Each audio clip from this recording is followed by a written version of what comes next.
శివుడిని పూజించేటప్పుడు ఎట్టి పరిస్థితుల్లో చేయకూడని పొరపొట్లు.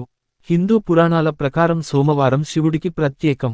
మీకు తెలుసా, శివ అనే పేరులోనే ప్రత్యేకమైన అంతరార్థం దాగుంది. షి అంటే శాశ్వత ఆనందం, మగవాళ్ల శక్తి అని, వా అంటే మహిళల శక్తి అని అర్థం. శివుడిని లింగ రూపంలో పూజించడం వల్ల ఆ వ్యక్తి తన జీవితంలో ఉన్నత స్థాయికి చేరుకుంటారని వేదాలు వివరిస్తాయి. శివుడు భక్తుల కోరికలను తేలికగా నెరవేరుస్తాడని, భక్తులను త్వరగా అనుగ్రహిస్తాడని ప్రతీతి. అయితే సోమవారం శివుడిని చాలా జాగ్రత్తగా పూజించాలి. కొన్ని పొరపాట్లను ఎట్టి పరిస్థితుల్లో చేయకూడదు. శివపూజ చేసేటప్పుడు ఎలాంటి జాగ్రత్తలు తీసుకోవాలి, ఎలాంటి పొరపాట్లు చేయకూడదో తెలుసుకుందాం. బిల్వపత్రం. శివుడికి బిల్వపత్రం సమర్పించడం చాలా ముఖ్యం. 3 ఆకులతో కూడిన ఈ బిల్వపత్రం శివుడి 3 కనులను చిహ్నం. అలాగే త్రిశూలానికి సంకేతం.